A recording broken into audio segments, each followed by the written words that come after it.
Welcome to the Divisional Recap Edition, Conference Championship Preview. We have a doozy of a show for you guys today. I've got to say, probably the best show that we will have done this year, in my opinion. The show hasn't even started yet. I'm calling it right now. Last week's show was incredible. We had a lot of analysis, a lot of information, some of the recaps, and then some of the early previews, and then some of the analysis that I'm going to be sharing here might just blow your mind. I say that because it blew my mind. So what I'm going to share with you, particularly at the end of this show, largely is going to blow your mind. But I hope that you guys had a successful divisional round of the playoffs. I hope that you enjoyed the games. Obviously, most of them were extremely competitive, extremely interesting. Many of them came down to the wire, particularly from a betting perspective. So it was a lot of fun, a lot of excitement. And unfortunately, the bad news is, especially with the national championship game concluding last night, there's only 3 more games left. And we basically have 3 weeks to get ready. 3 weeks for 3 games. So you're going to hear a lot of information, a lot of analysis over the course of these next several weeks leading into the big game, obviously the Super Bowl. 3 weeks to get ready for it. So buckle up. We're going to be breaking the game down in large amounts of detail, and I think you guys are going to look forward to it as well, as much as I do. That's why we're doing this, folks, is because we love the game. We love the analysis. We love digging into the details. And let's be honest, as soon as the clock hits on that Super Bowl, one of my all-time, traditions, one of the things that I normally like to do is ensure that I have a great meal, no matter what the outcome of the game is. And usually, especially with all the props that are available, it's a winning day. The question is, how much did we win? The answer is, we're not going to figure it out till we go through all the tickets and all the receipts and all the accounts the next day, that night and into the next day. But a great meal. And then I like to just zone out a little bit with a movie of some sort. So movie this year to be determined. I'll have to figure out what that is. You guys can throw some suggestions in a couple of weeks. But I want to welcome in the chat. The chat, Nick Anderson says, love me some snow games. Ian says, couple minutes late. I use that notification and wait to get that alert. So Ian obviously is subscribed over on YouTube. If you guys need to, and you're watching on X, go over to YouTube, search Sharp Football Analysis, hit the subscribe button, hit the alert button. You'll get alerts every time that we go live. You'll be notified. You can come in here and make sure you don't miss a single minute of us breaking down these games and sharing analysis with you. And of course, this episode here, give us a thumbs up. I'm going to tell you, give a preemptive thumbs up. And I'm also going to tell you, we're going to need enough thumbs up for me to dig into the very last piece of analysis that I have to share with you, because it's going to blow your mind. So let's make sure we start getting those thumbs up in here. All right, we're going to first talk about Sean McDermott. We're going to talk about what the Bills offense is. What is this Bills offense? There's a lot of people complaining about this Bills offense. We're going to talk about that. We're going to talk about Lamar Jackson. We're going to talk about Nick Sirianni. What was he thinking in that big game against the LA Rams? That the game plan should have been a little bit easier than what it ended up being. We're going to talk about this Commanders playoff run, how incredible that is. We're going to touch on the Chiefs game against the Houston Texans. We're also going to talk about preview the Commanders and the Eagles. Game 3, what is one key factor in this game that might make all of the difference?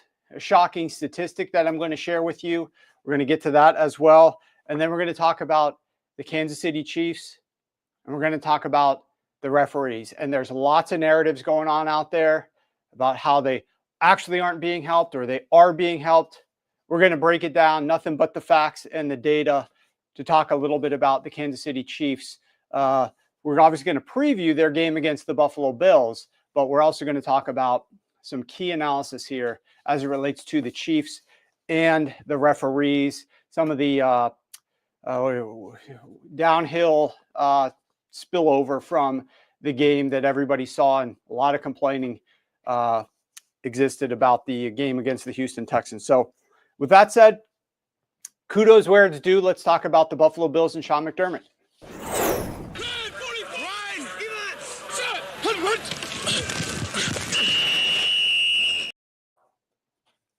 All right. We came out here on last week's show and discussed how the Buffalo Bills game plan from a strategic perspective against the Baltimore Ravens was cut and dry, had to be this way if they were going to give themselves the best opportunity to win the game. And there's no two ways about it. It was pretty simple. Jump out to a lead as quickly as possible to force the Baltimore Ravens, who do not have their number one wide receiver and who do have Derrick Henry, to not be able to run the ball and to have to pass the ball without their number one wide receiver. You have to get out and you have to score points. You have to do it early. You have to build a quick lead. You can't play like you did against the Denver Broncos, play slow, play methodical, play for third down, risk punting the ball, risk not scoring touchdowns, risk not building that big lead, because that will keep Lamar Jackson and the Baltimore Ravens in the game all the way through and able to hand the ball off to Derrick Henry all the way through and have success. The other thing that you had to do on the defensive side of the ball is pretty easy. If I'm going to lose this game, if I'm Sean McDermott, I'm going to lose it because Lamar Jackson throws for 300 yards without a number one wide receiver in the cold, in the snow, at my home stadium. I'm not going to lose this game by letting Derrick Henry run for 150 to 200 yards on the ground. I'm not going to let that happen. And I know it's atypical of Sean McDermott to throw these extra defenders into the box. He likes to play back. But in this game, you have to make that adjustment. We weren't sure if he was going to, because that was the game plan they should have come out with against the Baltimore Ravens earlier this season, and they didn't. And against a lot of teams, they don't come out like that. They play how they play. So what were they going to do? Well, they did the smart thing. So as I mentioned, kudos to Sean McDermott for doing the smart thing. This is the box defenders. Throw up that image. The Bills box defenders, during the regular season, they played with 7+ box defenders on 59% of plays. All plays, not just runs, but all plays. But against Baltimore in the divisional round, they jacked that all the way up to 68%. It was the highest or the second highest rate of any game that they played this year. On run plays alone, during the regular season, they were using 7+ box defenders on 71% of plays. They jacked that up to 86% against the Baltimore Ravens. And on run plays alone, in terms of absolute all-out selling out to stop the run, 8+ box defenders. During the regular season, they used it at only 33%. And against Baltimore in the divisional round, they used that 57% early downs in the first half of the game. Completely sold out to stop the Baltimore Ravens rushing attack. Much higher rates than they used at other points during the regular season, and much higher rates than they used against the Baltimore Ravens earlier this year when they played and they let Derrick Henry run wild. So massive credit to the Buffalo Bills. Massive credit to Sean McDermott for understanding the assignment, to realizing what they needed to accomplish here, and to force this game to move through Lamar Jackson's hands and not allow themselves to get beat by Derrick Henry. And they didn't. Derrick Henry, what did he have here? I pull up his stats because I don't have it handy. Let's see. Derrick Henry. 84 yards on 16 carries. Not bad, but not Derrick Henry-esque. He went under his longest run. It was set at, I want to say like 18.5, 19.5. His longest run was only 17 yards. We'll talk a little bit about the way that the Ravens were using Justice Hill and some things like that. But overall, an absolutely outstanding game plan by Sean McDermott. But there are questions. There are questions about the Buffalo Bills offense. And the questions are, what is this Buffalo Bills offense? And as I am getting my notes here, the Buffalo Bills jumped out to a lead. As you guys know, they were up 21-10 at halftime. They were up by 11 points at halftime. Their first 4 possessions, 70-yard touchdown drive, a 4-yard drive where they gained 1 first down and then punted. So that wasn't great. But then they followed up with a touchdown drive off of a Lamar Jackson fumble and a 70-yard touchdown drive off of a kickoff. Those were their first 4 drives of the game. 3 touchdowns on the first 4 drives. That's efficiency. That is the way that you play. So the question is, what is this Bills offense? Let's talk about it.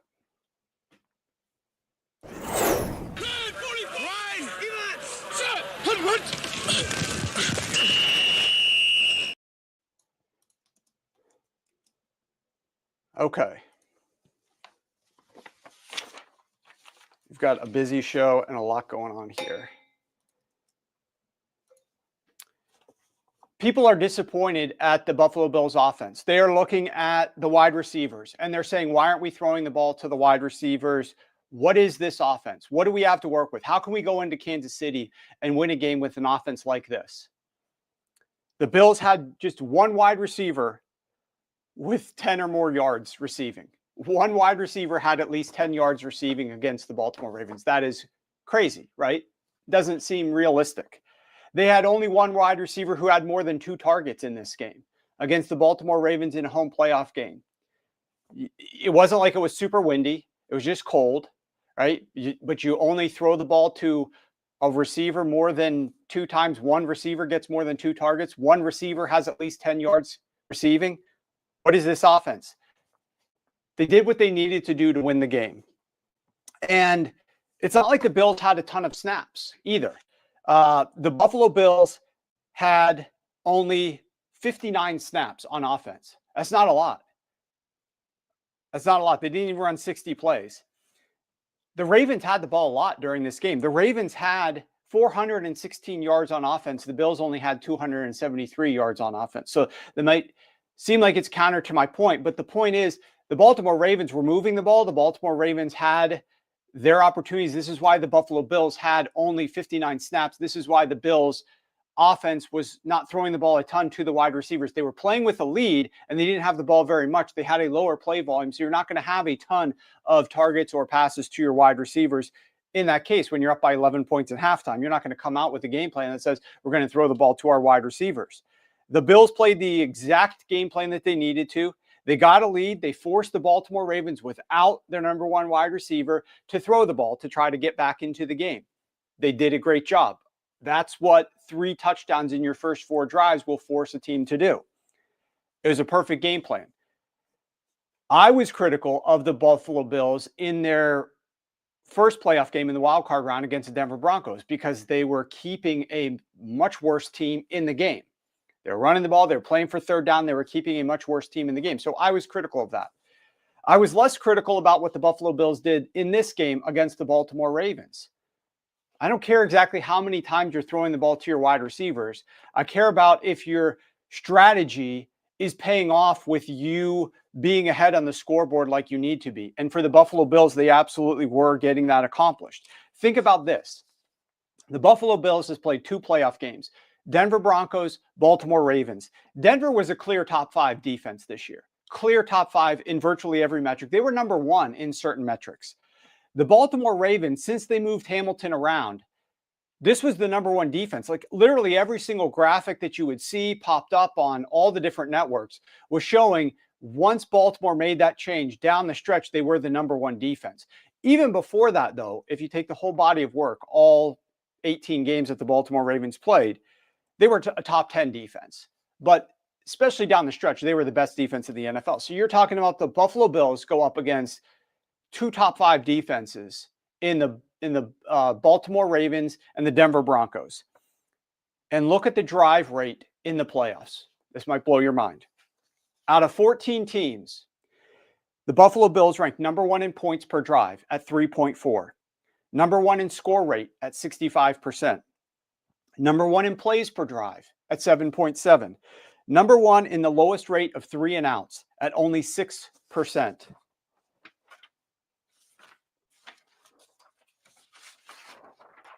Number 1 in turnover rate at 0%.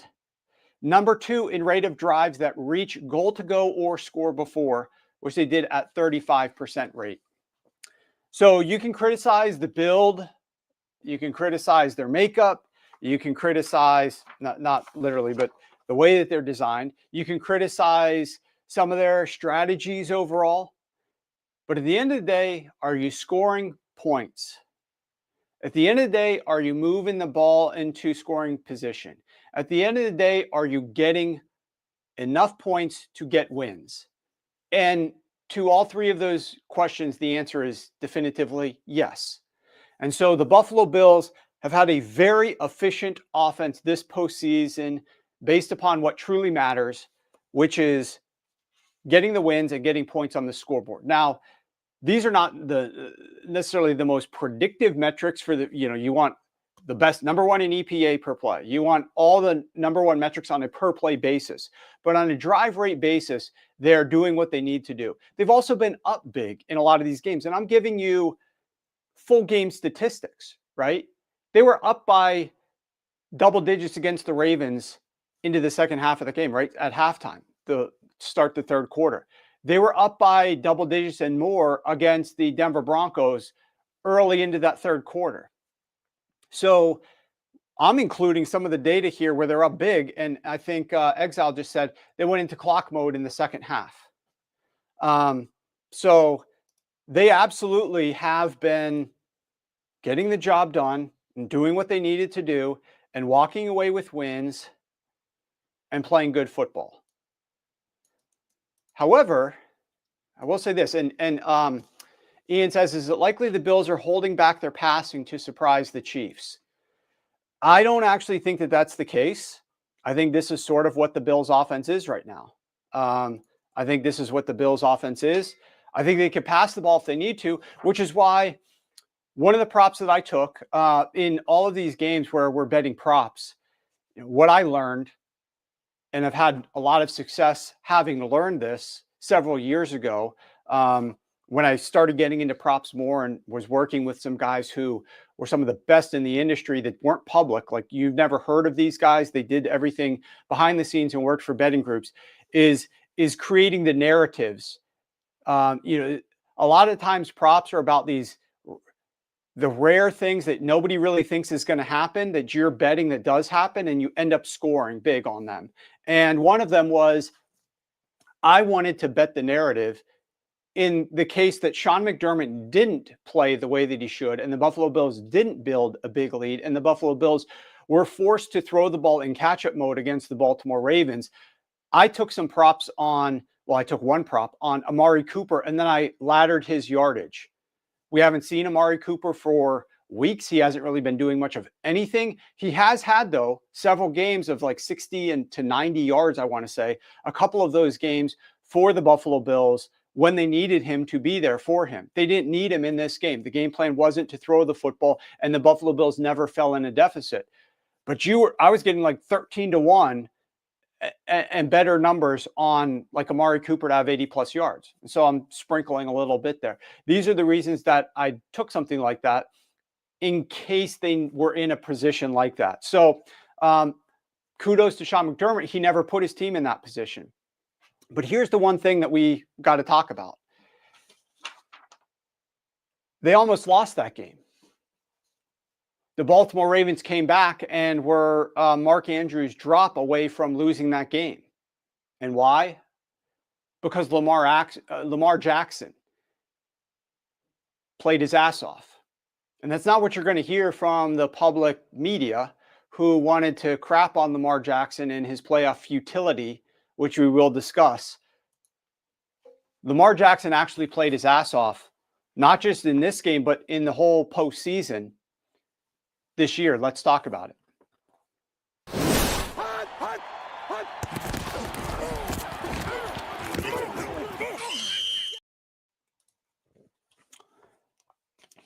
The Baltimore Ravens didn't punt the ball once. The Buffalo Bills punted it one time, but they were scoring touchdowns. The Baltimore Ravens didn't punt it once, but unfortunately for them, they had 3 back-breaking turnovers. Both of the Lamar Jackson turnovers came on designed pass plays.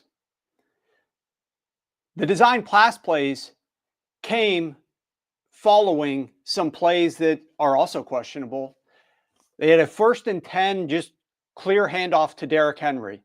No element of read option from Lamar Jackson. Derrick Henry gets stuffed for a 1-yard loss on 1st and 10. Sets up a 2nd and 11. Pretty obvious passing situation. Lamar Jackson throws an interception. We got the video right here, where I pause it here. Lamar's getting ready to throw it. He sees his receiver breaking open. The second Lamar releases it, the receiver breaks to the outside. Lamar Jackson overthrows it to where the receiver was running when he started to throw the football, and it gets picked off. Not a good pass by Lamar Jackson. Clear miscommunication. By the comments in this tweet and the smarter people than I at trying to diagnose this was an option route by Bateman. Lamar Jackson wasn't really in sync with what Bateman was expected to do here, and interception. They fumbled the ball as well, Lamar did, on a 2nd and 10 pass that followed a 1st and 10 incompletion. So it just gets me to wondering a little bit here about Lamar Jackson's legs. I talked about this beforehand. I talked about this in the lead up to this game, that Lamar Jackson's legs are one of the most dangerous weapons in all of football. I wasn't trying to take anything away from his arm, but I think everybody out there agrees, and this is such a hot button topic. Lamar Jackson is like this is the most polarizing topic in the NFL. But I don't care. Like, if you dislike Lamar Jackson for some reason, it tells me a little bit about you. Let's just leave it at that. But you have to even admit, even his detractors have to admit, that his legs, his ability to run with the football, to put defenders in a bind, is one of his biggest assets. And let me ask you this. How many designed runs in this game do you think that the Baltimore Ravens had for Lamar Jackson?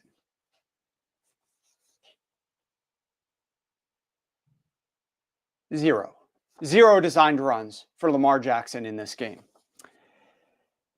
I'm not talking about quarterback scrambles on pass plays where he had 4 of those for 44 yards. Obviously, that's 11 yards per play on a quarterback scramble, which I said was the single best way to run the football with Lamar. It's the highest upside for any quarterback out there, is a designed pass play where a run lane opens and you take it. He had 44. He was averaging 11 yards per play, which is obviously more than any quarterback is generally going to average when they even throw the ball. And I'm going to average 11 yards per pass attempt most of the time. 11 yards per play on quarterback scrambles. He only had 4 of those. That was obviously tremendously helpful for this offense. But let me ask you this. They played 18 games this year prior to this game against the Buffalo Bills where he had 0 designed runs. How many games of those 18 did Lamar Jackson have 0 designed runs? Those other 18 games, did he have any that had 0 designed runs? No. He had 0 games where he had 0 designed runs prior to this one. And you have the biggest game, the most important game, where it's, 8 degrees wind chill up in Buffalo at night, and you have 0 designed runs.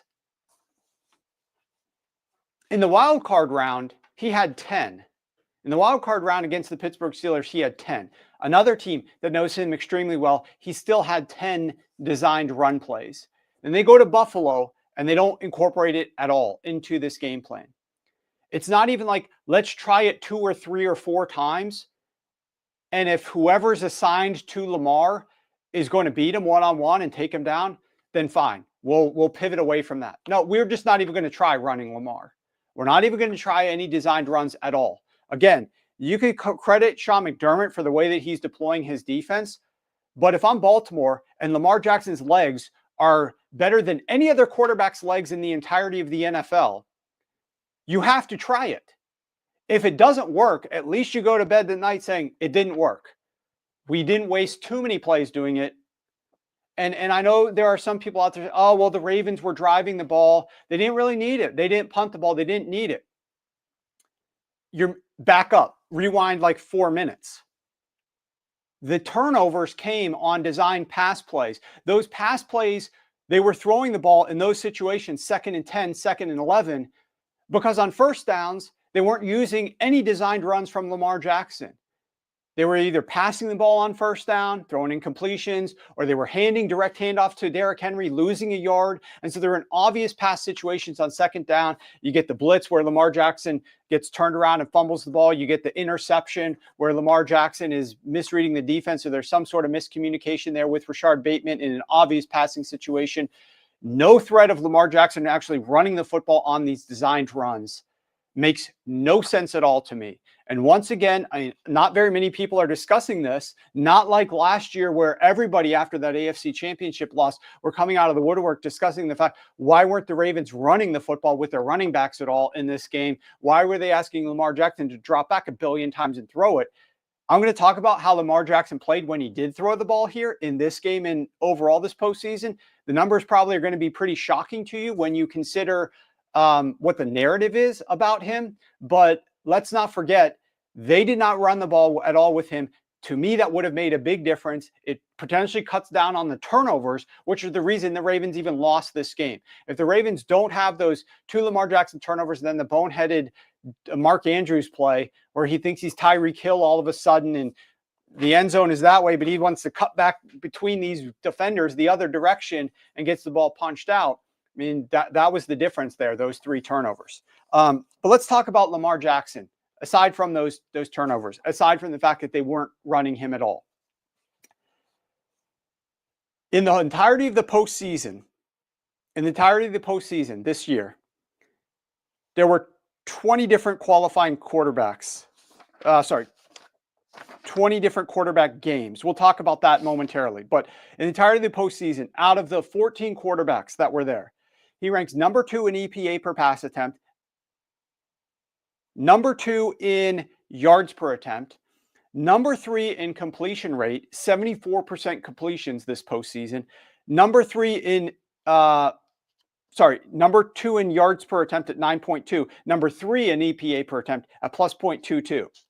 He did that despite facing this postseason the most man coverage of any quarterback. 53% of Lamar Jackson's pass attempts came against man coverage. That was the most for any quarterback this postseason. He also did that without his number 1 wide receiver. Now, how many other quarterbacks out there are going to average 9.2 yards per attempt, which is second most in the postseason, without your number 1 wide receiver? And it's not like Baltimore's number 2 and number 3 are like, oh, well, these could be, it's not like you're moving like the Cincinnati Bengals with a bunch of good wide receivers, or even like a Miami Dolphins who have a couple. We're talking about the Baltimore Ravens. Zay Flowers is good. He's not even like a elite, fearful number 1 wide receiver. And then you're moving to Rashard Bateman and who knows who else for the Baltimore Ravens. Lamar Jackson's completion percentage over expectation, CPOE, is plus 0.16% this postseason. This is the best of any quarterback in the NFL this postseason. 16% above expectation is what Lamar Jackson was completing his passes at this year. Number 1. Number 2 was Josh Allen, but that was all the way down at 12.7% over expectation. Lamar was up at 16%. There have been 20 quarterbacks. Let's talk about just this game against the Buffalo Bills. There have been 20 quarterback games played this postseason thus far. 20 games played by quarterbacks. Lamar's game versus the Bills ranked the 4th best in EPA per play, the 3rd best in yards per attempt, the 6th best in completion rate, the number 1 best in third down conversion rate, and the number 1 best in third down conversion rate when passing the football. Of any quarterback this entire postseason in any one of their games, Lamar was delivering these numbers against the Buffalo Bills in 4-degree weather without his number 1 wide receiver. Also, another key stat that's pretty amazing. He had the number 2 lowest rate of passes thrown at or behind the line of scrimmage of all of these 20 quarterbacks in their games. The 2nd lowest rate of these short, easy passes that are at or behind the line of scrimmage, where you might complete high percentage of passes. He averaged the 4th highest air yards per pass attempt. So I think that's pretty remarkable. Now, obviously, there's a lot of criticism of Lamar Jackson. Maybe I'm not seeing a ton in here, but some guy in the comments didn't like the fact that I might be talking about Lamar Jackson, which obviously we're going to talk about Lamar Jackson on a divisional recap show. Let's go there. There's DJ. Yeah, DJ, just turn off the show. If you just turn off the show, we don't need people who don't want to get smart about football. We're here to change your mind. We're here to present opinions and beyond opinions, the data, DJ, that's going to help you get more intelligent about understanding Lamar's strengths and his weaknesses. No quarterback is perfect. Lamar certainly has some of his weaknesses. Let's talk about these playoff losses. That's the biggest thing that I think Lamar's detractors have. Go ahead and pop that up there. The next chart. This is Lamar Jackson versus Peyton Manning. So Lamar has been in the NFL for 7 years. He's 3 wins and 5 losses in the playoffs. Peyton Manning, the golden boy, when in my day, it was Peyton versus Tom Brady, right? Peyton versus Tom Brady was all the rage. Before Tom Brady even came about, because Tom Brady was a lower draft pick, Peyton was the golden boy. Peyton was the guy who was supposed to kind of come out here and revolutionize this sport based on what he did in college and how much he was regarded. And he came into the NFL and he struggled massively, both with winning games initially, but then with performing in the postseason. In his first 7 years, Peyton Manning was also 3 wins and 5 losses in the playoffs, 3 and 5. He went to the playoffs the next year, which would be like Lamar Jackson going to the playoffs in 2026, which is like this upcoming season, the 2025 football season. January of 2026, 1 year from now, Lamar goes to the playoffs. Peyton went 0-1 that year. Didn't even get a playoff win. One and done, out. Peyton goes to the playoffs the very next year, his 9th year in the NFL, 2 years further than Lamar is right now. He goes 4-0 and wins the Super Bowl, his first Super Bowl. And the narrative completely changes about who Peyton Manning is, what Peyton Manning can do, can he win games, where does he stand, which these discussions I absolutely hate.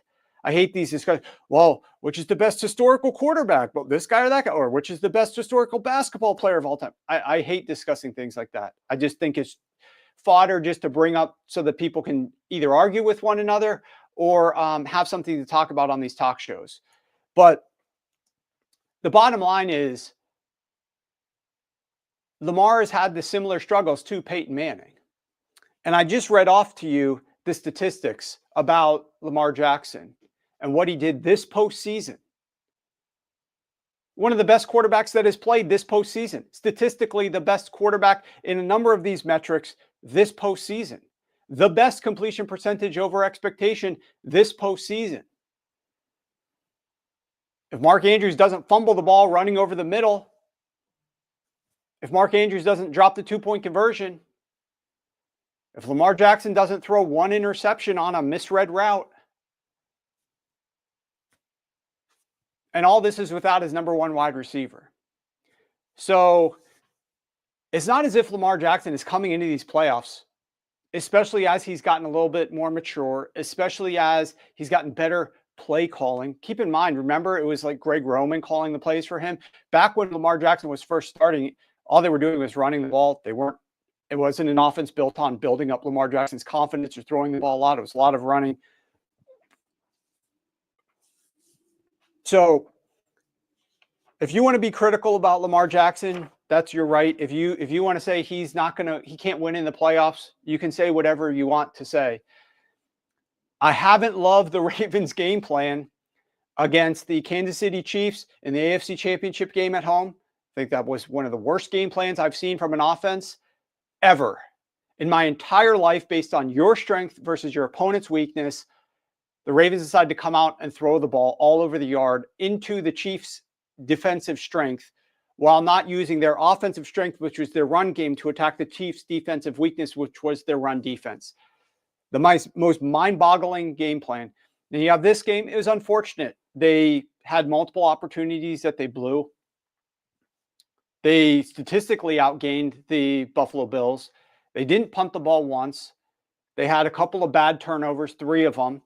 And they were playing without their number 1 wide receiver. And Sean McDermott played a smart game plan defensively. We got to credit Sean McDermott and the Buffalo Bills. We're not just glossing over that. I spent the first 10 minutes of the show or more praising the Buffalo Bills for everything that they did. So that's my take on Lamar Jackson.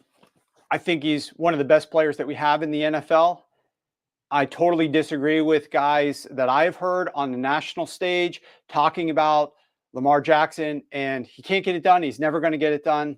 I can't imagine what they would have said about Peyton Manning, and then how much crow they would have had to eat once Peyton Manning won the first Super Bowl and had the rest of his career the way that he did.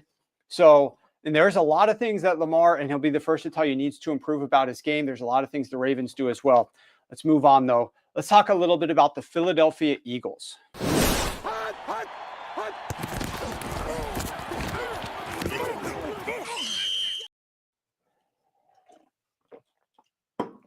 All right, the Eagles game. Kickoff game on Sunday. I think, hopefully, if you guys liked it, all the snow, it was an interesting dynamic, right? I enjoyed the snow. I enjoyed that aspect of it. It certainly was a change from a handicapping perspective. It makes it harder to predict what the outcomes of these games might end up being. I do want to mention a couple of comments here. Exile says, eye-opening how similar the postseason results resemble each other between Peyton and Lamar. Brett says, Monken had a much worse game plan than Lamar. UNC mentions the same stuff happened to Peyton. The kicker blowing kicks, or the cornerback who got caught by Big Ben on the goal line fumble return. I will never forget that play. One of the most unbelievable plays that we have seen. Okay. Tony, I'll answer one of your questions, then go over to YouTube, and you can link up there. I think you're on X right now. Same thing with Manning, more interceptions in the playoffs. When you are losing games, you're more likely to throw interceptions. That's pretty obvious. If you're trailing in games, you're more likely to throw interceptions. When you're playing better defenses, you're more likely to throw interceptions. Lamar Jackson leads the entire postseason this year in completion percentage over expectation, which is a measure of accuracy, which is basically the number one thing when you're looking at a quarterback. You don't want interceptions, but how can you reduce interceptions? By being accurate. Lamar has the highest accuracy rate of any quarterback in this postseason. Okay, on to Nick Sirianni. At 4:08 p.m., so the game kicked off just after 3 p.m. We're about an hour into this game, and I posted the following on X. The Eagles have 137 rushing yards on 11 carries. They're averaging 12.5 yards per carry. They're averaging just 5.1 yards per pass attempt. Keep running until the Rams stop it. So that was my thought about an hour into the game. 20 minutes later, I post the following. Philadelphia cost themselves 6+ points. Go to the next one.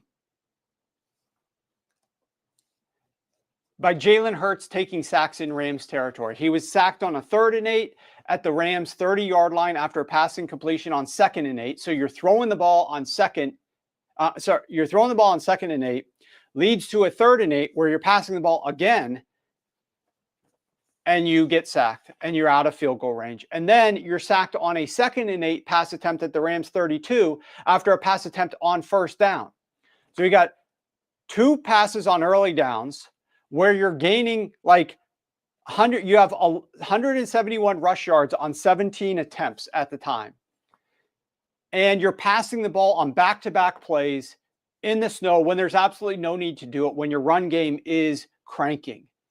And when your quarterback has struggled with pressure all season long.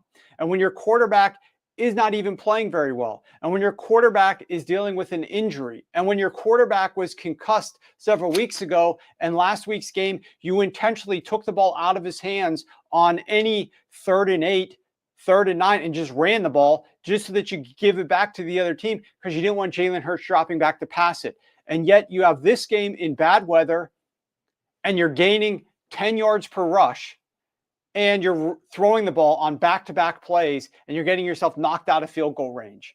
And I was floored. I was livid by what Nick Sirianni was allowing this offense to call. And people say, oh, well, it's Kellen Moore. It's not Nick Sirianni.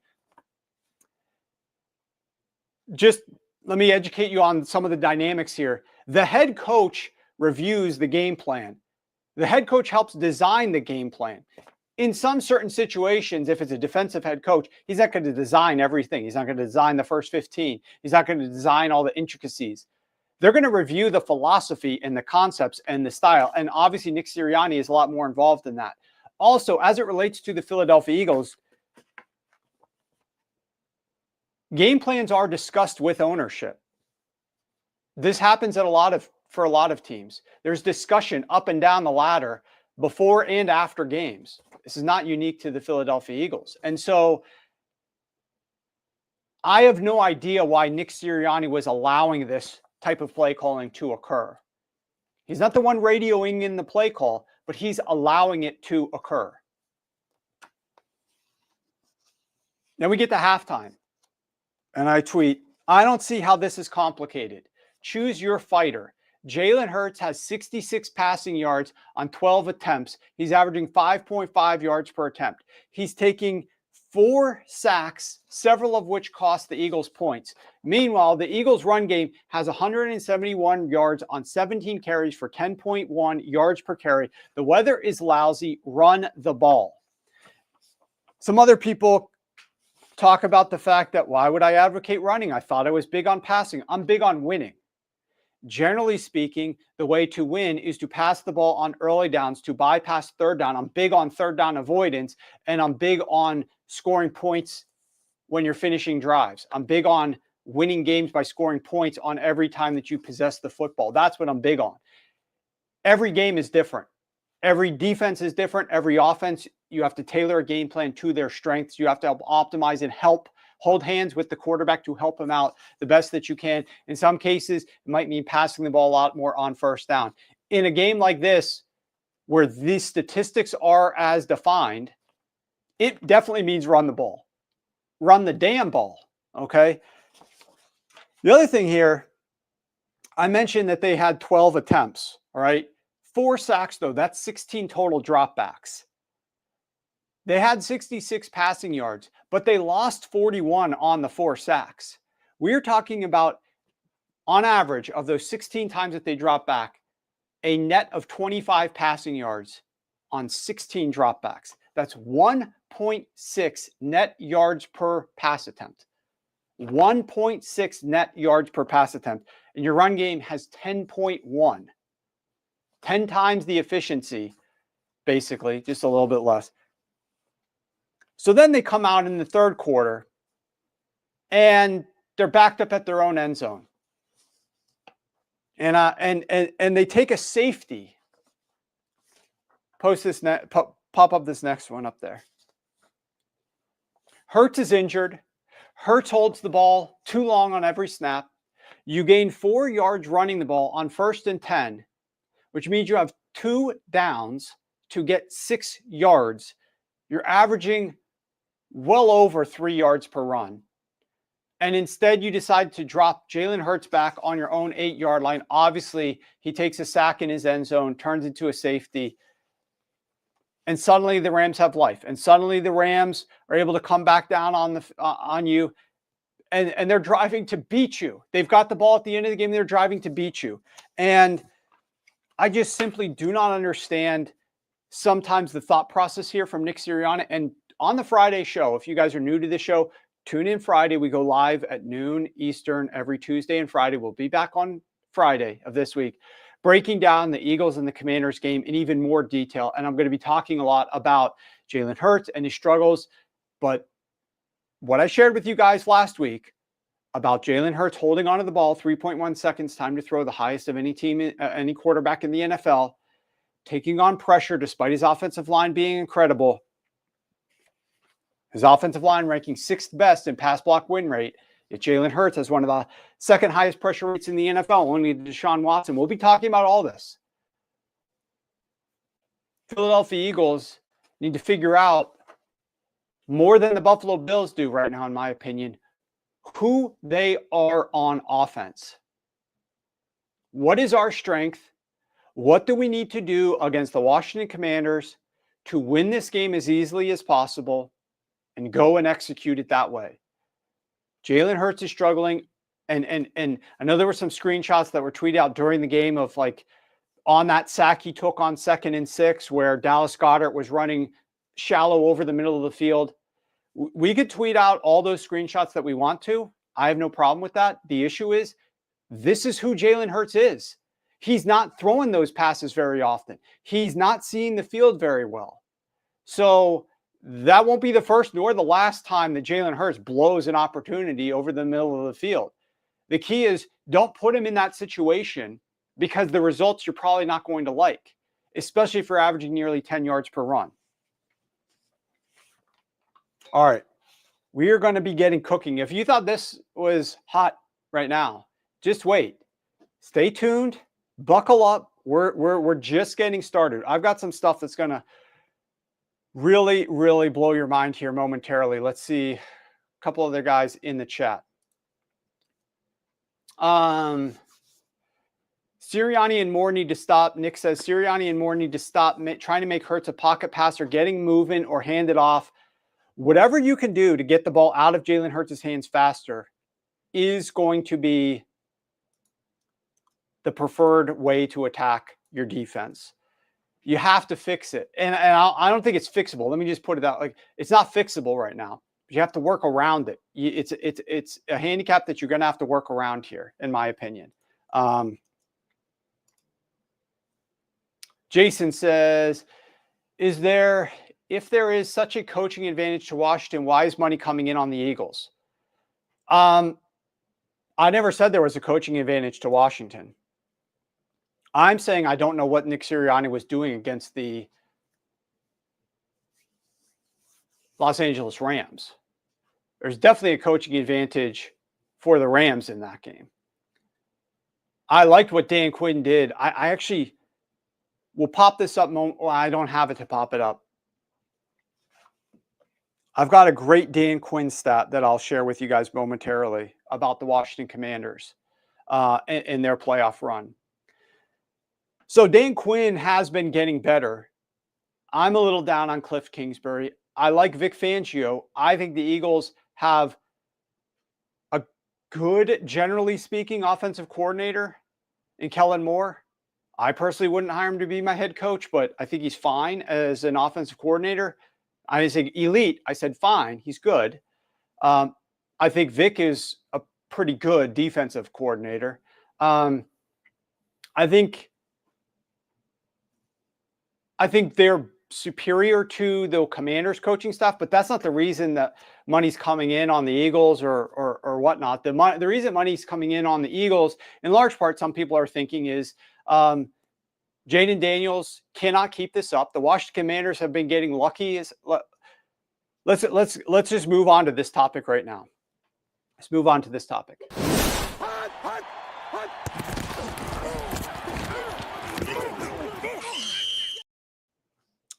So the Washington Commanders playoff run here has been surprising, phenomenal, exciting for anybody in the DMV area.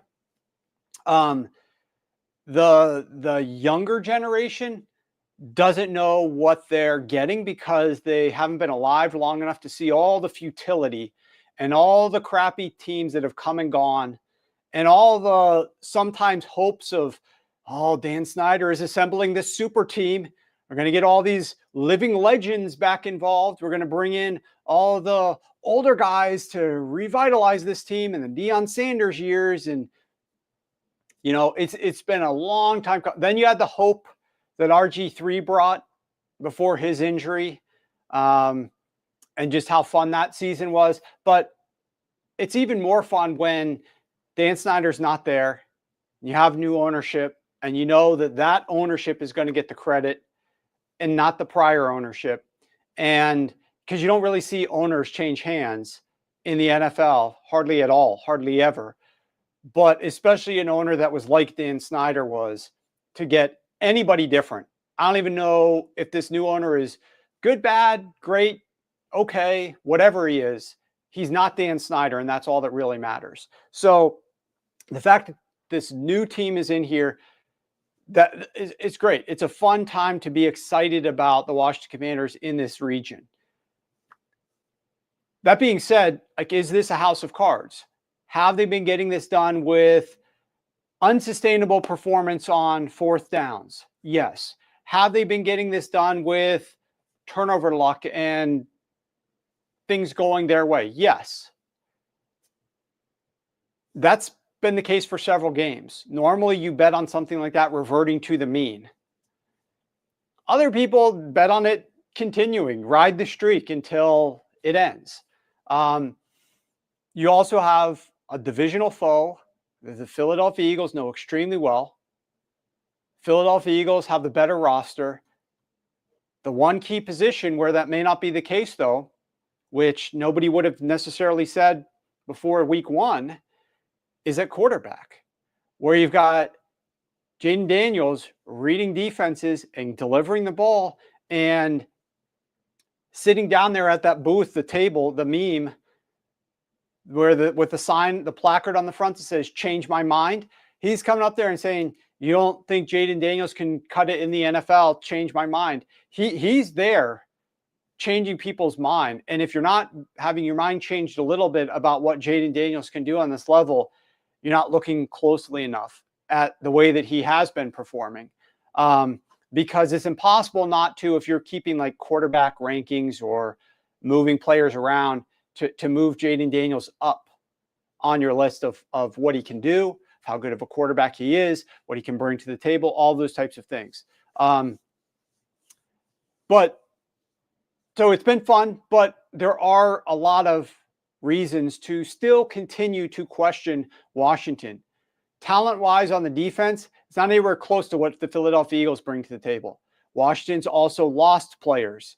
They just lost Sam Cosmi, a key offensive lineman, tore his ACL a few days ago. He's not going to be there for the rest of the postseason. You're going up against a defensive front in the Philadelphia Eagles that caused havoc for Matthew Stafford. You're going to be going on the road to Philadelphia in hostile territory with that fan base trying to perform. You got lucky that Jalen Hurts went down with a concussion at the beginning of that prior game, and you barely survived against Kenny Pickett for the vast majority of that game. So, I mean, if I want to nitpick and point at all the things that even aren't necessarily nits, they're bigger than nits, they're obvious.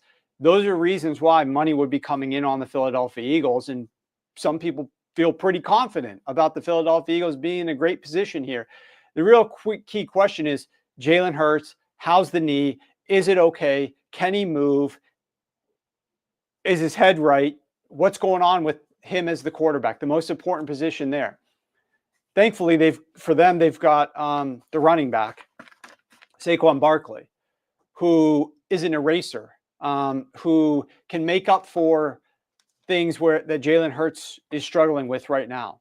I mean, he's obviously a great running back, and he's performing one of the best seasons that we have ever seen a running back perform in the NFL, and he's just continuing to do that in the postseason as well. Jalen Carter, Ian points out Jalen Carter versus a backup guard. Absolutely correct. Better Boss commented, Deion Bruce Smith, Albert Hainsworth. Albert Hainsworth was the worst. That was terrible. JJ says that was an incredible game between Eagles and Rams. Exile says Sirianni kicking field goals from the 3-yard line after his field goal kicker had missed 2 field goals already was versus the Commanders. Commanders might not get these breaks this time around. I mean, that's the other thing. When you're talking about betting on the Commanders right now, there's just so much variance, right? Are they going to make it on fourth down, or are they not going to make it on fourth down? Because they're going to be going for a lot of these. And so that luck can't continue. And at some point, they don't make it. Now, all of a sudden, the Commanders are much worse than what they were before. You also have a field goal kicker for the Commanders who is erratic, and you've got a field goal kicker for the Eagles who is erratic. So, I mean, I think the Commanders, this was, I didn't hear people talk about this after the game, but I certainly remembered it. Against the Detroit Lions, the opening kickoff for the Commanders, didn't that go out of bounds? The Commanders kicker kicked the opening kickoff out of bounds, and the Lions, I believe, start at the 40-yard line as a result. It's just like, oh, here we go, Commanders. You're starting off great, and they overcame it, and they obviously won that game in big fashion on Saturday night. The NFL yesterday announced the referee for this game, Sean Hockley. Sean Hockley is doing the Commanders versus the Philadelphia Eagles game. I want to bring this up. The last 5 years, the Philadelphia Eagles are 6-0 with Sean Hockley, 5-1 ATS. The Commanders are 1-2 with Sean Hockley, 0-3 ATS. That's not great. Not great, Bob. If you're a Commanders fan, to see statistics so glaring like that with the referee who has been assigned to your game. But you don't have to go back 5 years. You can go back less than 5 weeks. Washington fans who are watching this right now, what do you know about Sean Hockley? Maybe you know that he's son of Ed Hockley, the longtime NFL referee, the first guy who out there was flexing his biceps on TV and being all jacked up and getting noticed as a result of that. Sean tends to like to get the attention, try to get the camera time, he's one of the guys that calls the penalties and then seemingly knows when the cameras are now on him. And so he'll just start talking to his crewmates. He'll bring them over. He'll spend some time.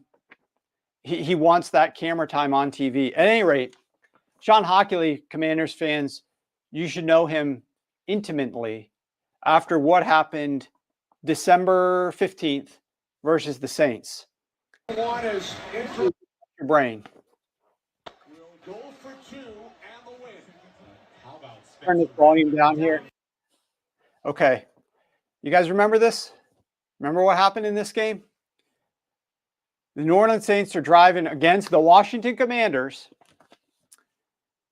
and they have a 4th and 3, and they get tackled, and there's 11 seconds, 10, 9, 8, nope, 7, 6, nope. The play clock stops for 4 seconds. Just over 3 seconds, the play clock stops. And what happened? How much time's left where they spiked the ball? 3 seconds left.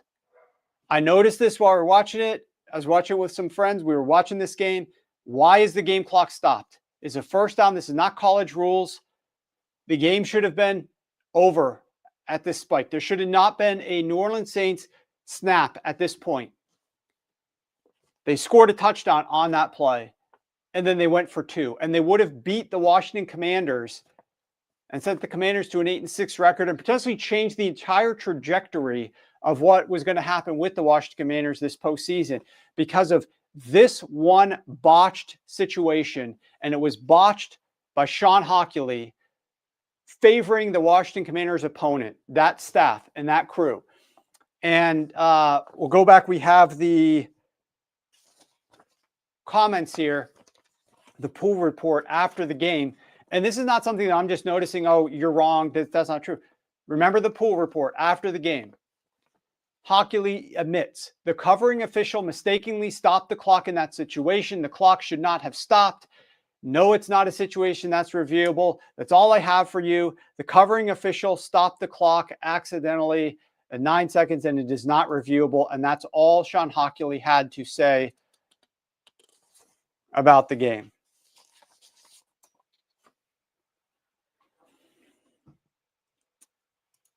He is 6-0 with the Philadelphia Eagles the last 5 years, and the Commanders. So the Commanders ended up winning that game, obviously. They won the game by 1 point. That was the only win that the Washington Commanders have had the last 5 years with Sean Hockley. They're 0-3 ATS. Okay.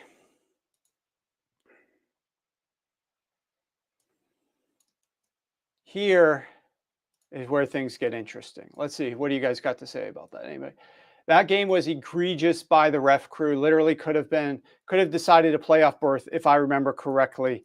Yes, absolutely could have. Absolutely could have. Speaking about the playoffs, let's talk about what you guys are all here for. You've got 39,000 of you in here right now, I think, or at least 39,000 of you have tuned into the show. You all been waiting for this, hopefully. Let's talk a little bit about playoff penalty analysis the last 4 years.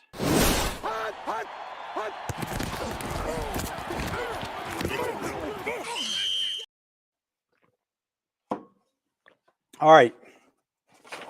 I'm going to do this as objectively as possible because I'll just come out and say it right now. I'm not sure where you guys stand on this. Hopefully you stand with me, but I know some of you don't. I do not believe that the NFL fixes these games, despite sometimes it looking a little strange. I do not believe that it's to that degree and it's that egregious. So I'm going to say that before I present these statistics to you. I was watching ESPN yesterday, getting ready for the national championship game, and one of the programs popped up an interesting graphic that I just absolutely have to talk about. The Chiefs' penalties in the playoffs since 2021. I want you to drop down to the third line there on that graphic. There have been 10 times. So the Chiefs have played, just for the record, they've played 11 games since 2021. 10 times they have had games where their opponent has had more penalties than they have. And 0 times have they played in a game where they have had more penalties than their opponent called against them. They have been called for only 36 penalties and their opponents have been called for 66 penalties. 541 penalty yards against their opponents, only 319 penalty yards against the Kansas City Chiefs. So you can bring this graphic down now. I find that hard to believe. I was just listening to some analysis earlier that said that the Chiefs get called for more penalties than opponents. And so I found this graphic very unbelievable, to put it kindly, that in the playoff games, it would be to such an egregious degree where the Chiefs would be getting all of these penalties called against their opponents, but not nearly as much on them. 0 times in 11 playoff games since 2021 as they're going on their tour for 3 consecutive Super Bowl championships. 0 times in 11 games they've had more penalties than their opponents. 10 times their opponents have had more penalties than them in those 11 games. Obviously, the Chiefs are 10-1 in those games. 2 Super Bowl wins and potentially on their way to a third. So then I started to dig in last night. I said, I got to research this. I'm not sure, like, it's on ESPN. It's probably true, but I got to go back and dig into the numbers myself with the databases that I have access to. It's true. It is true. Those are the numbers, but let's dig into them a little bit more here. Many of those penalties, obviously, these are the refs calling games. The refs have their own pre-inclinations. They call things certain ways based upon what they like to notice. We have referee analysts on staff, Joe Gibbs, who studies tendencies of crews, studies where they like to call, what they like to pay attention to. Are they more likely to favor home teams or road teams? What's their predisposition, if any? Some there's none. Some there's glaring things that are helpful to certain teams. And so then the question is the NFL placing these guys strategically for any specific reason or not? And we'll never know. Some penalties are very cut and dry, or they should be, right? Delay of game, offsides, false start. You know, there's a little degree of referee thought to those, but it's pretty cut and dry. But there are others. You can take this down. I'll get to that in a second. There are other penalties that are less cut and dry, that are more judgment calls. Pass interference, for example, that is a big penalty. A lot of subjectivity to it. It should be a little bit more cut and dry. It would be great if it was. It would be great if it was like uniform, like there was some sort of computer data analysis occurring live where you could determine, like, you know, without a shadow of a doubt, whether it was or was not pass interference. But that's not the case. You've got a crew of only a few referees that are looking at it and trying to make a decision on the fly. All right, it's a tough penalty to call. In these last 4 years, there have been 3 total defensive pass interference or defensive holding penalties called on the Kansas City Chiefs. There have been 11 defensive pass interference or holding penalties called on their opponents during this playoff stretch over these last 4 years. There has been 1 roughing the passer called against the Kansas City Chiefs. There have been 7 roughing the passer called on their opponents. There has been 1 unnecessary roughness, which is a 15-yard penalty, called against the Kansas City Chiefs. There have been 4 called on their opponents. So right there, you add up unnecessary roughness or roughing the passer, which again, subjective calls. Some are more obvious than others. Some need to be flagged. And I'm not saying all of these are not worthy of being flagged. I'm just sharing the numbers. You take, if you're defensive because you're a Chiefs fan, and you take from this what you want. If you're aggressive and you think the games are fixed, you can take from this what you want. I'm just sharing the numbers. I do not believe the games are fixed. I'm just sharing the numbers. But in total, of those types of penalties, which are 15-yard penalties, 11 against their opponents, 2 against the Chiefs. Playoffs, last 4 years. 1 unsportsmanlike penalty called against their opponents, 0 against the Chiefs. So now we're at 12-2 for these 15-yard penalty types. The Chiefs have 18 expected points added as a result of penalties in those 11 games. 8 of those 11 games were decided by 1 score or less. I wrote this up in an article. We'll get to the article momentarily. Let's just keep going through this here.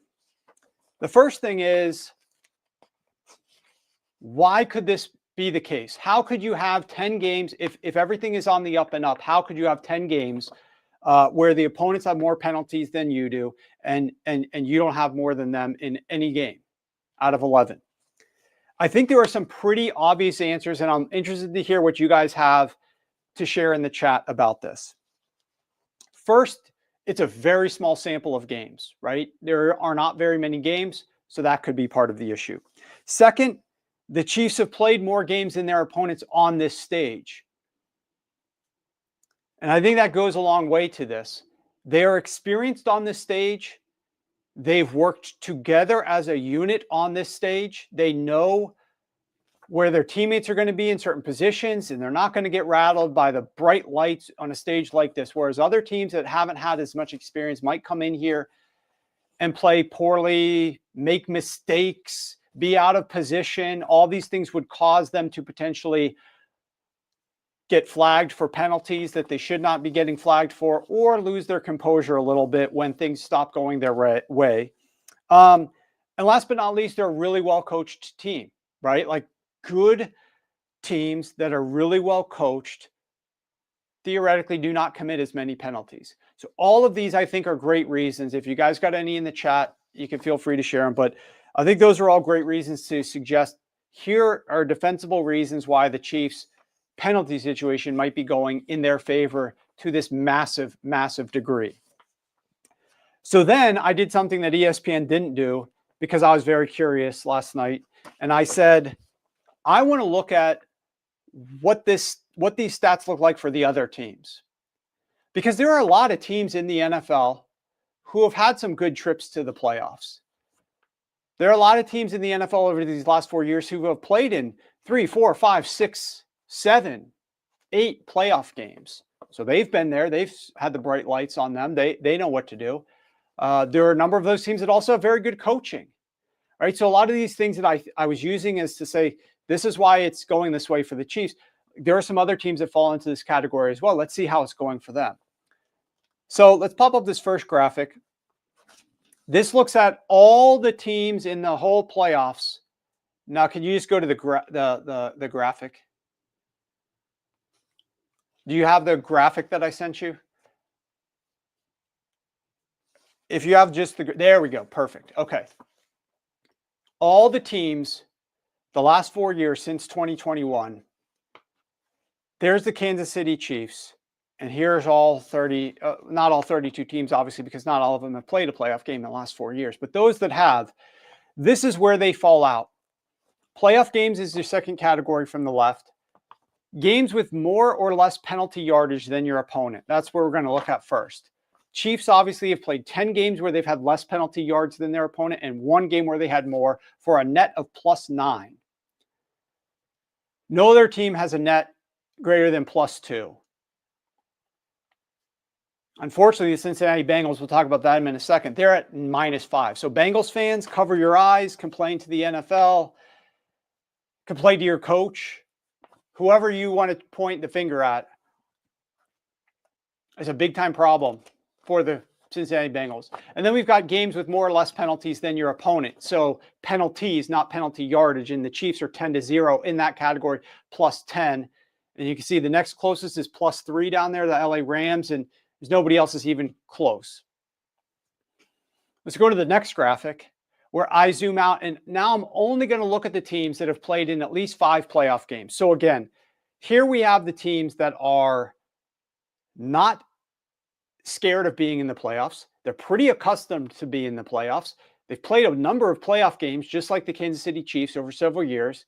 Most of these teams are pretty well coached. Like I'll nitpick here and there about offensive strategy, offensive game plan. Some head coaches I don't love on this list, but you go down the list: the Baltimore Ravens, the Los Angeles Rams, the Philadelphia Eagles, the San Francisco 49ers, the Buffalo Bills, the Tampa Bay Buccaneers, and the Cincinnati Bengals. These are teams that are kind of the upper echelon of the NFL, the best that the NFL has to offer. A lot of these coaches have been there this entire tenure, right? We're not looking at new coaches come and gone. Since 2021, there's been no turnover in these head coaches. Their players, a lot of these players have been there for this entire duration. Quarterbacks have been there. These teams know what to expect. So the reasons why I'm thinking that the Chiefs have the edge here in penalties as a result of bright lights or working together or better coaching, a lot of that gets muted when you're talking about these teams here, these specific handful of teams. And there's no situation where any of these teams have anything more than a relatively neutral split in penalties. You know, net of 1 game or net of -1, net of -2. We're talking here and there in the handful. When we expand the sample size to 5 games. The Cincinnati Bengals obviously stand out as having, in their 7 games, 6 where their opponent, they've been penalized more than their opponent from a yardage perspective. Only 1 game where their opponent has been penalized more than them. So they're at the opposite end of the spectrum, but everybody else is kind of right in the middle. And yet there's the Kansas City Chiefs with +9 net games in the postseason out of 11, where they've had less penalty yardage on them than their opponent, +10 games where they've had less penalties called against them than their opponent. So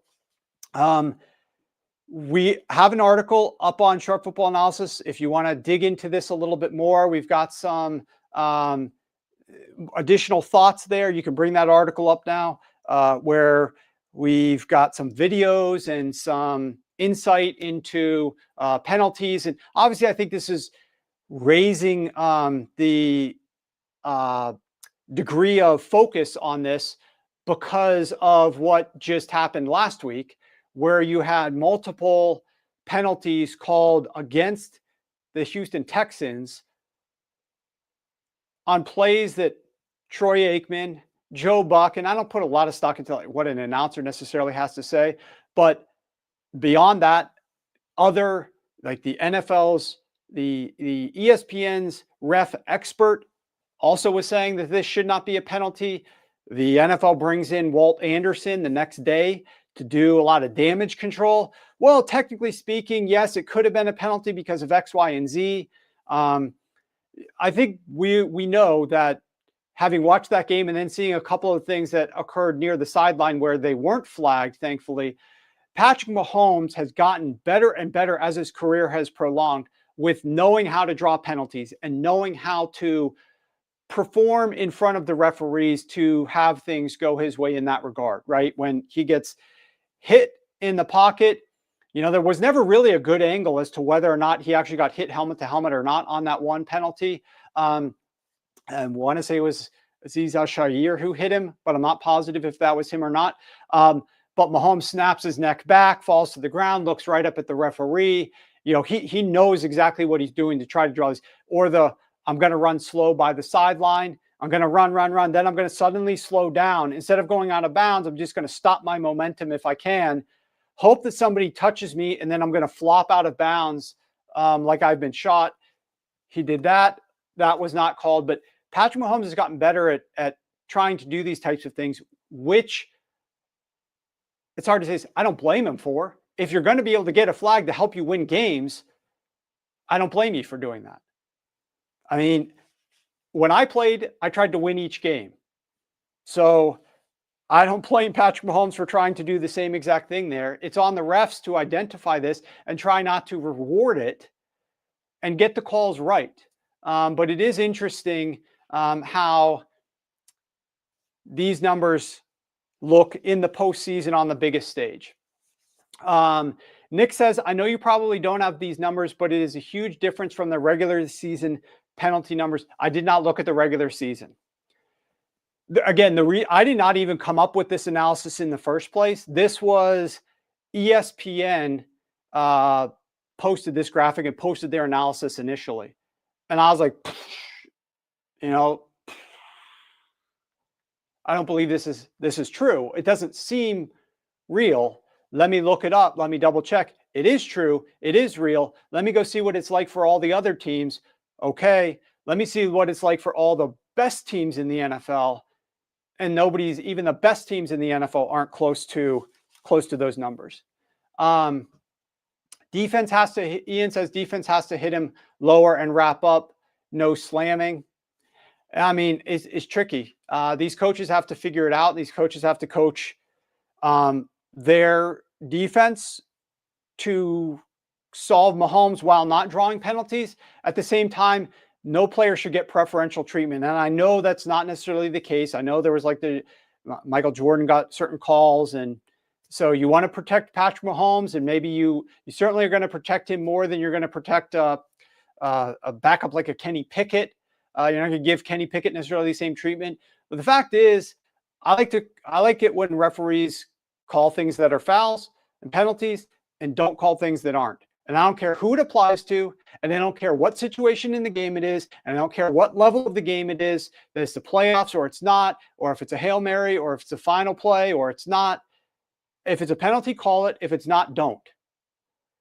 It makes it so much easier for the officials to just understand their job and to zone in and do it the same way every time, no matter what game it is, no matter who the player is. They should have I forget the coach. Maybe it was, I think I heard this last night. Chip Kelly said, we're not playing an opponent. We're playing nameless faces or whatever is, these refs should not look at who they're calling the games for. They should not look at the players, the coaches, or anything. Just go out there, zone out. It's either a penalty or it's not. And look at nothing else. Have no bias at all as to game situation, who the player is, those types of things. I agree 100%, Nick. The only thing we ask for as fans and bettors is consistency. And I do hate it, and I understand certain refs call things a certain way. These guys call this thing a little bit more. These calls call this thing a little bit less. Ideally, though, the NFL is getting all the refs to try to call things the same way. If this guy seems to be calling too much of this type of penalty, talk to that guy and his crew and have him realize what is or is not a penalty and dial it down. If this guy's not picking up on certain things, talk to that guy and get him to pick up on certain things. Every game in an ideal, perfect world should be officiated the same exact way. It's much like Major League Baseball, and I'm not really a baseball fan, so maybe I'm wrong here. It's much like the strike zone, in my opinion. And I know I'm guessing certain umps have different strike zones. And I know the one guy who was just terrible, Angel Hernandez, I think was his name or something like that. But it's either in the strike zone or it's not. It's either, and you now have the graphic where it's like the rectangle on the screen shows it a lot easier. It's either a strike or it's a ball. And that's what these penalties should be. But it's so much more difficult for them to call these things. I do understand that. It's happening so fast and there's so many things to look at. I get it. It's not an easy job being an official. But this was a mind-opening, mind-boggling study on penalty analysis the last 4 years in the postseason, and it's posted up at sharpfootballanalysis.com right now. Okay, last topic before we get out of here.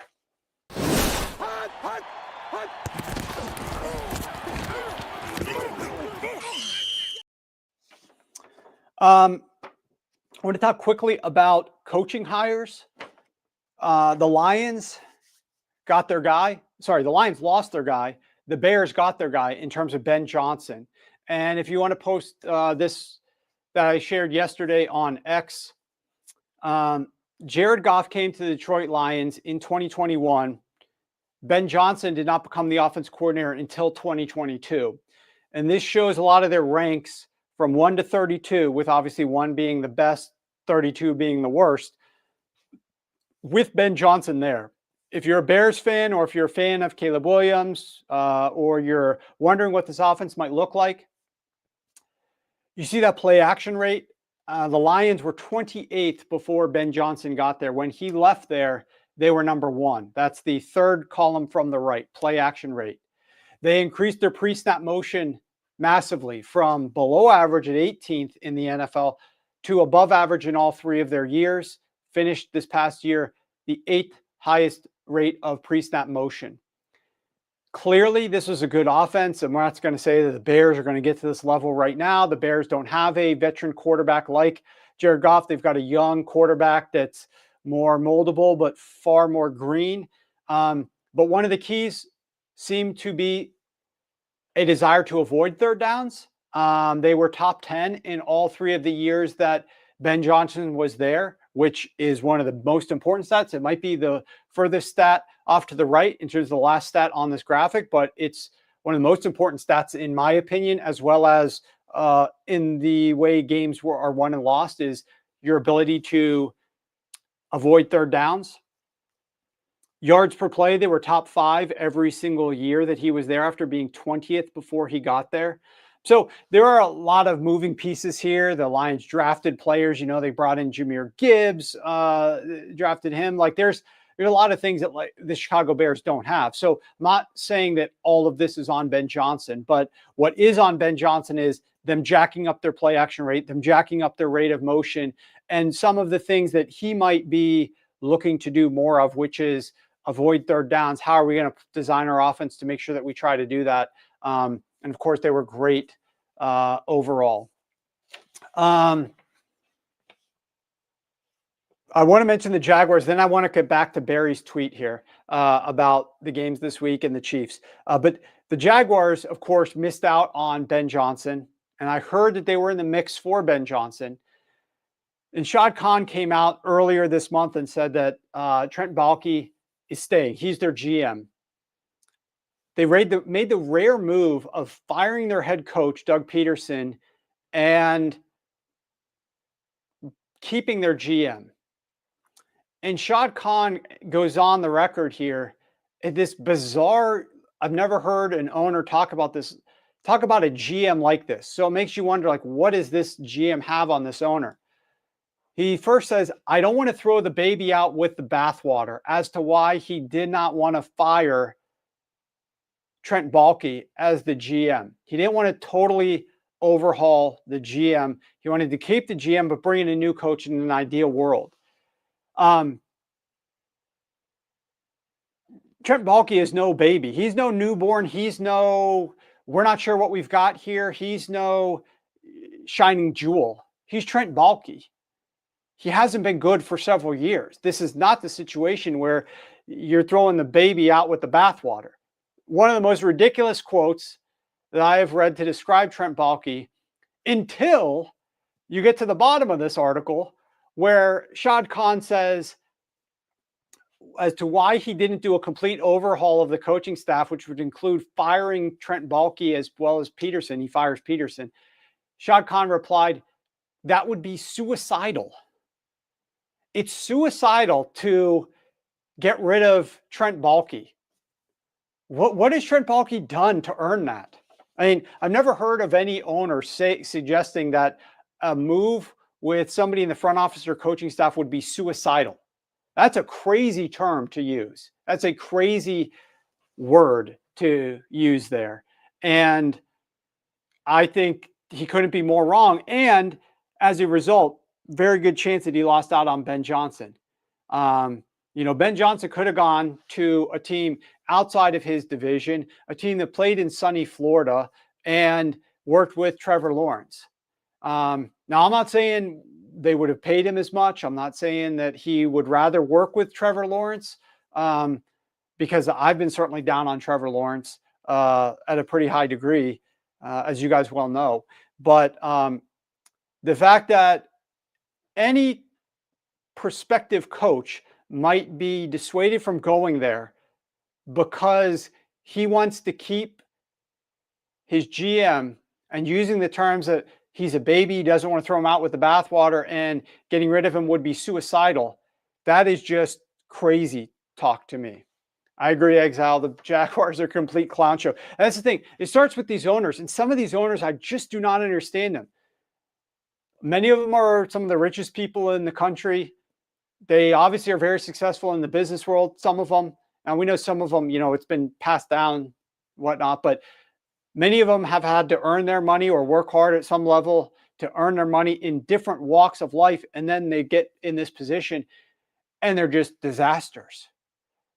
They're just failures to a high degree, when they could just go out and hire somebody who's actually really savvy and could help them along the way. They still want that power, that ego of like making those decisions, making those calls. And so many of them are just so wrong because they don't have the greatest instincts about football. Think about like you and I mean, we're watching every single game. We're watching every single game. I can't tell you how many times I say on here that most coaches that are head coaches in the NFL don't watch as much football from a game perspective, gameplay perspective, as you or I do, assuming you watch it as close to as much as I do, right? All the games, sometimes you go back and rewatch many of the games just to see matchups, see things you might have missed. Obviously, some of us are digging a little bit more into film, but coaches are looking at film. Coaches are looking at their opponents. They're spending all their time on game planning.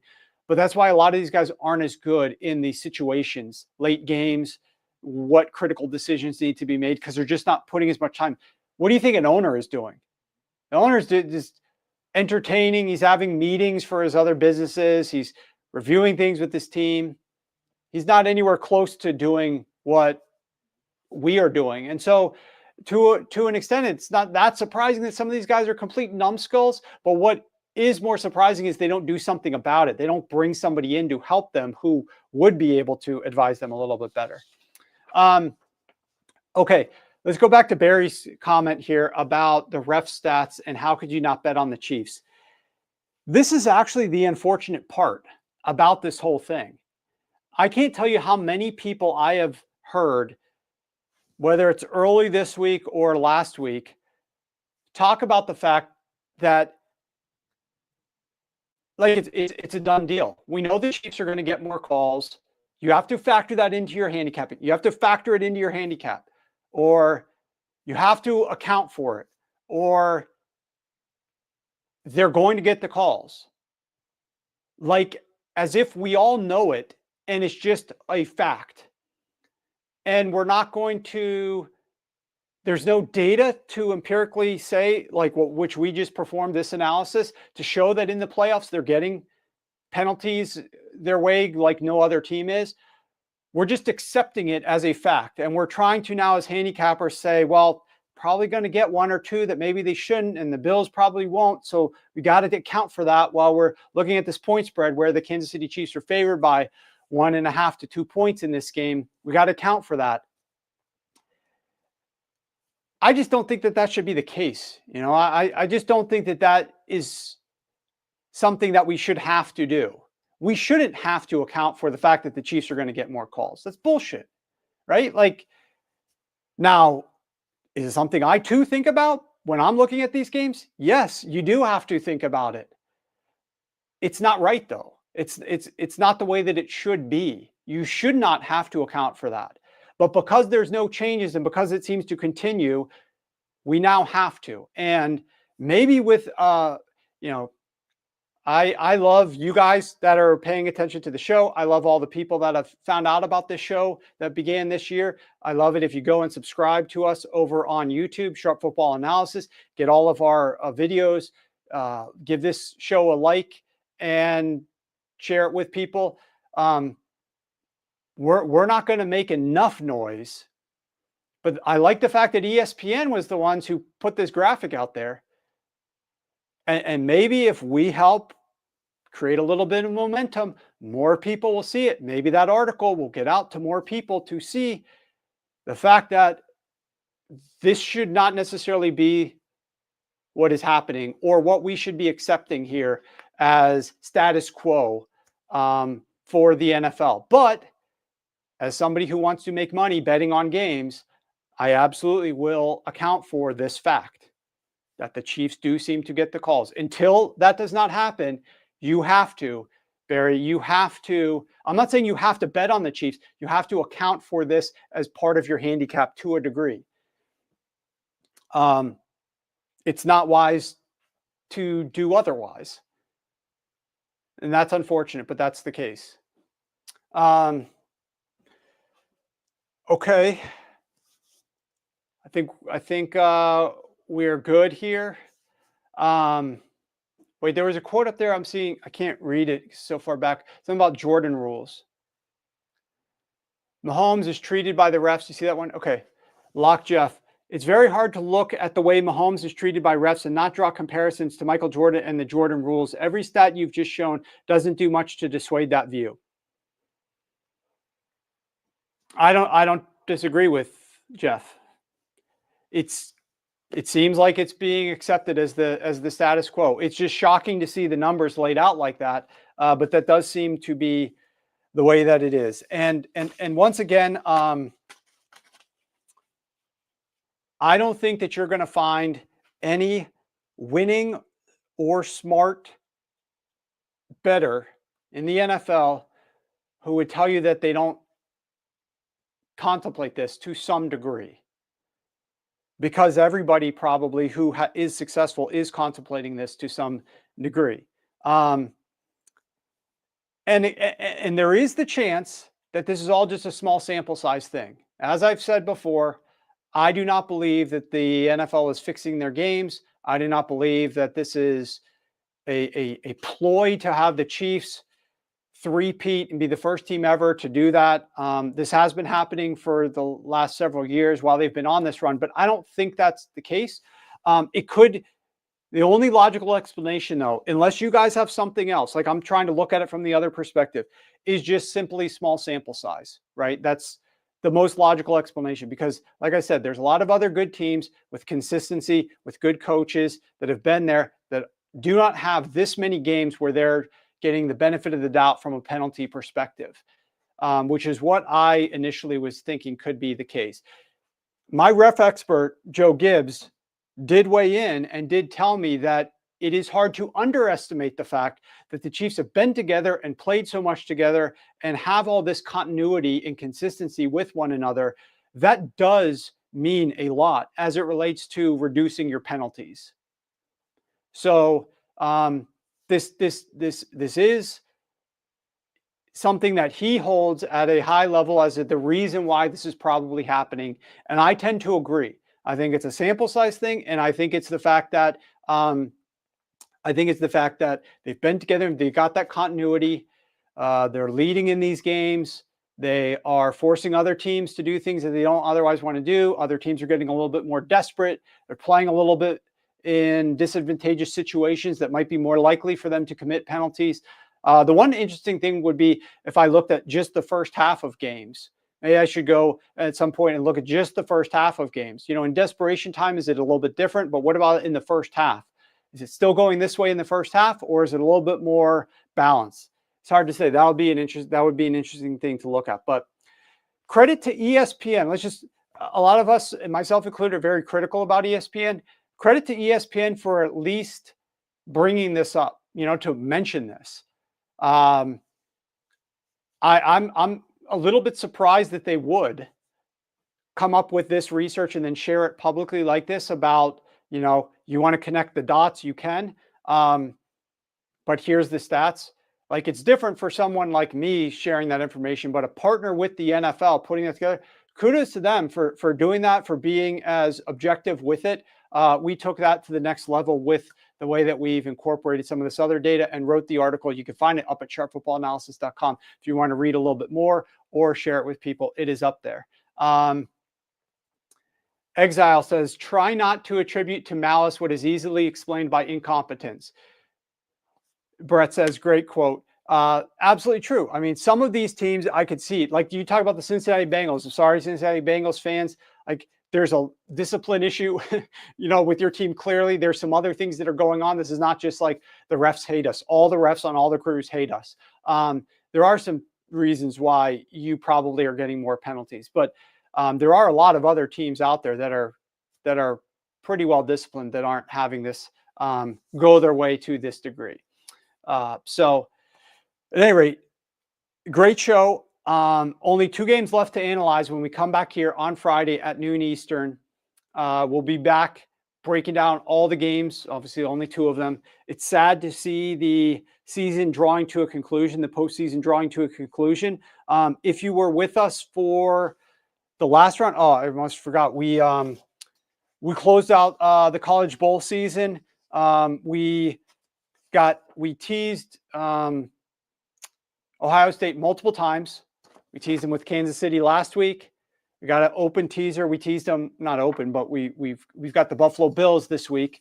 We're actually in a pretty good position. I don't know how many of you guys are on board or were on board or knew about us in the preseason, but our futures were obviously incredible this year. I don't remember exactly how many units we were up, but the hit rate on our futures is great.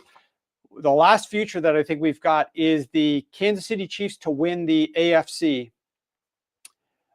We put 0.4 units on that at plus 350, I want to say. So we stand to gain to hit if we win, if the Chiefs do win. We also now have this Buffalo Bills teaser up to plus 8 with the first leg already cashing with Ohio State. So if you're a subscriber to what we're doing, we're in a great position on the AFC Championship game.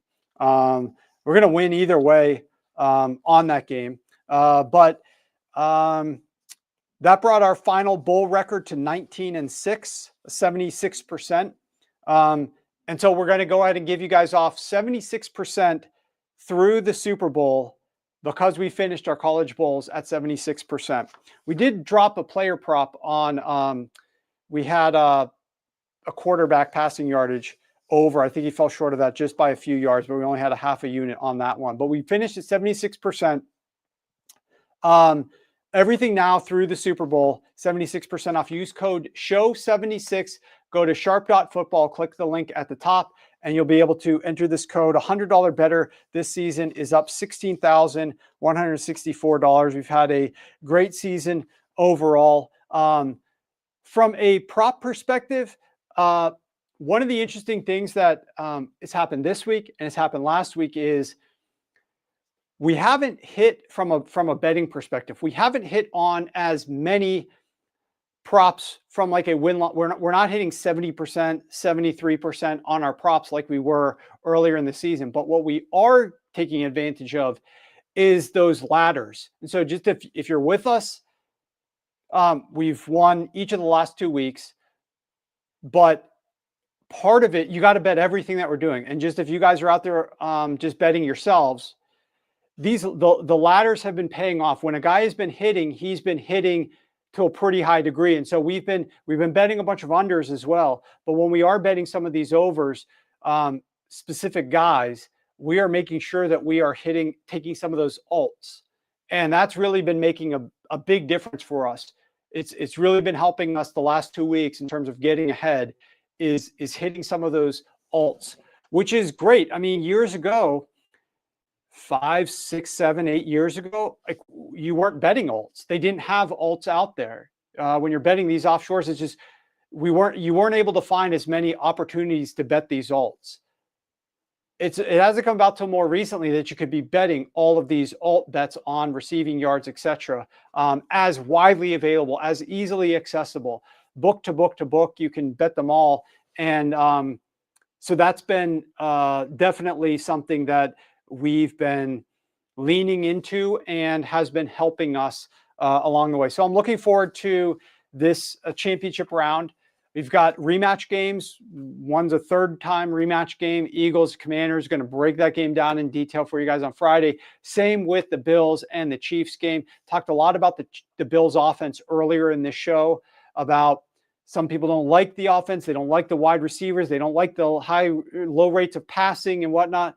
But I shared the stats. This team is scoring points. This team is successfully driving the football the length of the field. Nobody's driving the ball. Only one team has had a higher rate in the postseason of drives into goal to go to score touchdowns. They've got the highest points per drive.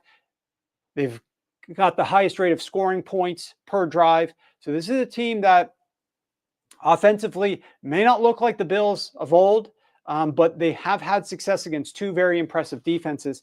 Now they've got to go up against their nemesis, right? The Kansas City Chiefs with Patrick Mahomes in Arrowhead in the playoffs. They've had success in the regular season. Now you got to have that same success in the playoffs.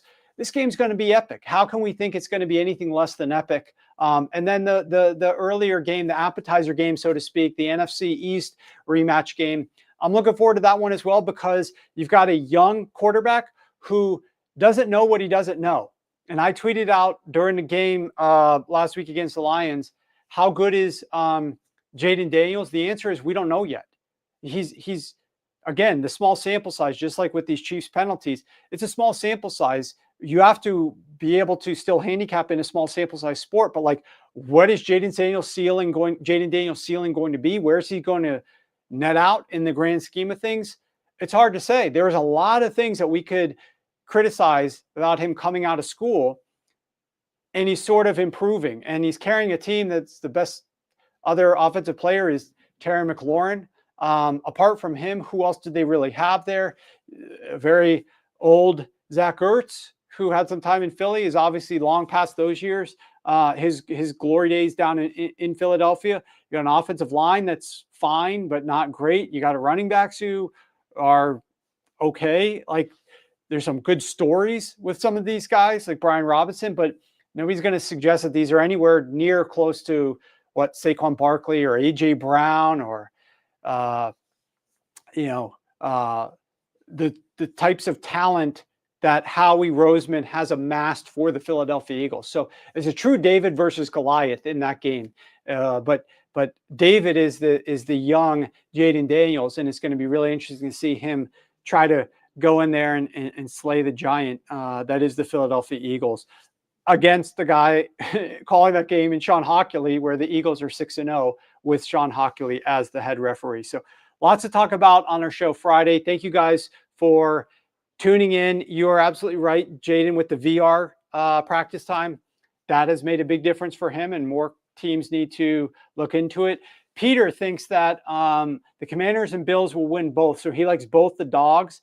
Exile's been cashing Bills team total overs week in and week out. So there you go. Thank you guys. Make sure that you're subscribing over at Sharp Football Analysis on YouTube. We'll be back Friday at noon Eastern. Use the code SHOW76 if you want 76% off through the Super Bowl, and we will see you Friday at noon.